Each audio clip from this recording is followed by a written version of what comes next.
আসসালামু আলাইকুম, কেমন আছেন সবাই? আশা করছি সবাই সুস্থ আছেন, ভালো আছেন।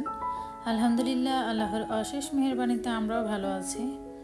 চলে এলাম আরও একটি নতুন ব্লগ ভিডিও নিয়ে। এই যে রাতের কিছু তরকারি ছিল, জমে একদম হয়ে গেছে।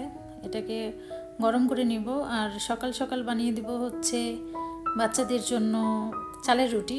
তো ভাবলাম এখন যেহেতু শীত পড়ছে, তো শীতের মধ্যে চালের রুটিটা একটু ভালো লাগবে। আর গরুর মাংস যেহেতু আছে, গরুর মাংসর সাথে চালের রুটিটা ভালো যায়। চালের রুটিটা কিন্তু আমার হাতে একদমই ভালো হয় না, তারপরেও আজকে ট্রাই করছি। বেশি একটা বানানোও হয় না, যেহেতু একটু ঝামেলা লাগে। এর জন্য রুটিটা তাড়াতাড়ি না বানাইলে কী হয়, শক্ত শক্ত হয়ে যায়, রুটিটা ভালো হয় না। এর জন্য আমি আর এটা ট্রাইও করি না বাসায়। তবে আজকে ভাবলাম একটা ট্রিক্স অ্যান্ড টিপস শেয়ার করি আপনাদের সাথে। আমি এখানে ময়দা নিয়েছি 1 কাপ, এরপর চালের গুঁড়ি নিয়েছি 2 কাপ। তো এভাবে ময়দাটা নিলে কি হয়, তো গোলাটা একদম পারফেক্ট থাকে, ওটা বেশি শক্ত হয়ে যায় না, রুটিটা আঁকাবাঁকাও হয় না, বেশি একটা খারাপ হয় না। তাই আমি এভাবে করে চালের রুটিটা আজকে বানিয়ে নিলাম আর ভাবলাম আপনাদের সাথে শেয়ার করি। আর এদিকটায় দেখেন, তেজপাতা আমি উঠিয়ে নিচ্ছি। আমার মতো কে কে আছেন যে তরকারির ভিতরে দারচিনি, এলাচ, তেজপাতা এইভাবে করে উঠিয়ে রাখেন? আমার কাছে একটা ঝামেলা লাগে, এর জন্য আমি উঠিয়ে ফেলি। তো যেহেতু রাতে করা হয় নাই, তাই ভাবলাম এখন যেহেতু আবার করে জাল দিতেছি, তো উঠিয়ে নিলাম।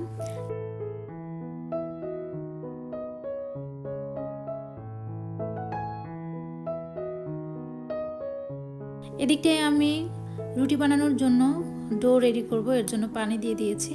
তো এটার ভিতরে এখন চালের গুঁড়িগুলো দিয়ে দেব।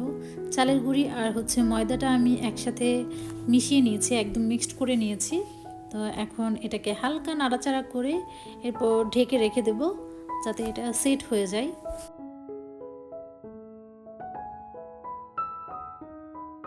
এবার ঢাকনাটা খুলে চেক করে নেব ডোটা পারফেক্ট হয়েছে কিনা। একদম এই তো হাত দিয়ে চেক করে নিচ্ছি, খুবই সুন্দরভাবে হয়েছে।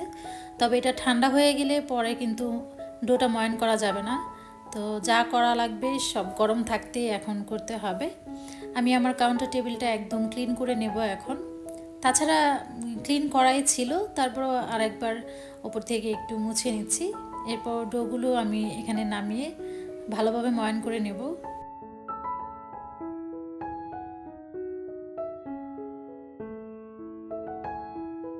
ডোটা কিন্তু গরম থাকতে থাকতে একদম মিক্সড করে নিতে হবে। তো আমি আমার হাত দিয়ে দেখেন কিভাবে করছি, আর ধোয়া বের হচ্ছে। আমার কিন্তু হাতের অবস্থা খারাপ হয়ে গেছে, হাত লাল টকটকা হয়ে গেছে। আমি আপনাদের দেখিয়ে দিচ্ছি, দেখেন কেমন লাল হয়ে গেছে। তো আপনারা কি করবেন, সাথে একটা পানি রাখবেন। সাথে পানি রাখলে কি হবে, আপনাদের হাতটা এরকম লাল হয়ে যাবে না গরম হয়ে। তো পানির ভিতরে একটু পরপর হাতটা ভিজিয়ে নেবেন আর ডোটা মিক্সড করে নেবেন, দেখবেন হাতে সমস্যা হবে না। এই তো আমার ডোটা রেডি হয়ে গেছে। আমি এখন একদম স্লাইস করে কেটে নিচ্ছি, প্রত্যেকটা একটা একটা করে একদম মিক্সড করে রেখে দেবো গোল করে। তো গোলা করে রেখে এরপর একটা একটা করে বানিয়ে নেব।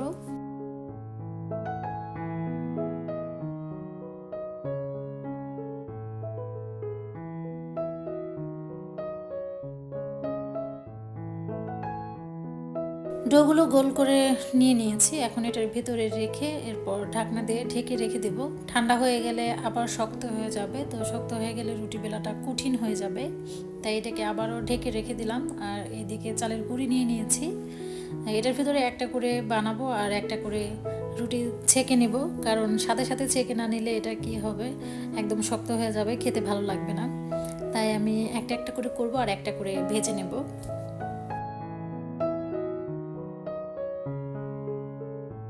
চালের রুটিটা কিন্তু পাতলা করে বেললে অনেক মজা হয়, রুটিটা খেতে অনেক মজা লাগে।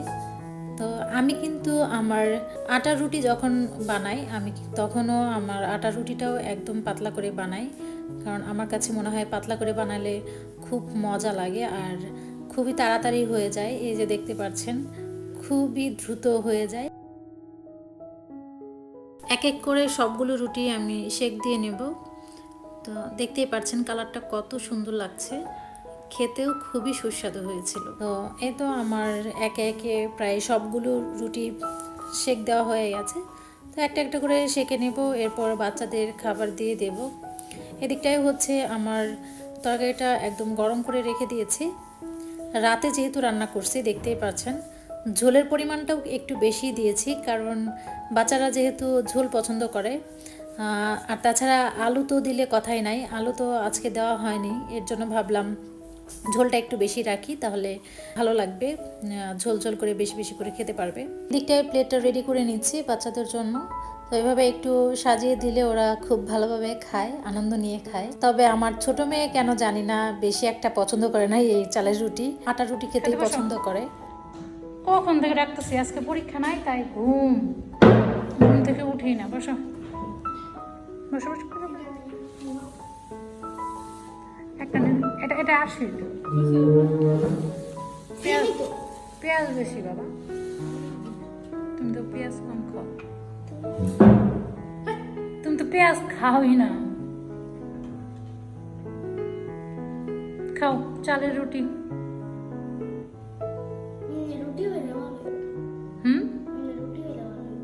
রুটি হইল বেড়াই তো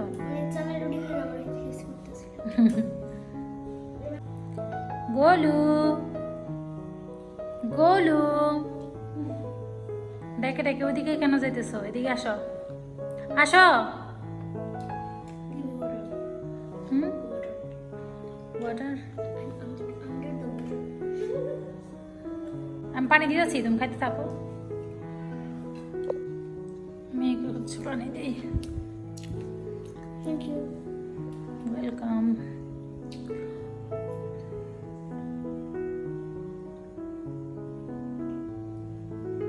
রুটি কি শক্ত লাগে? ঠিক আছে না?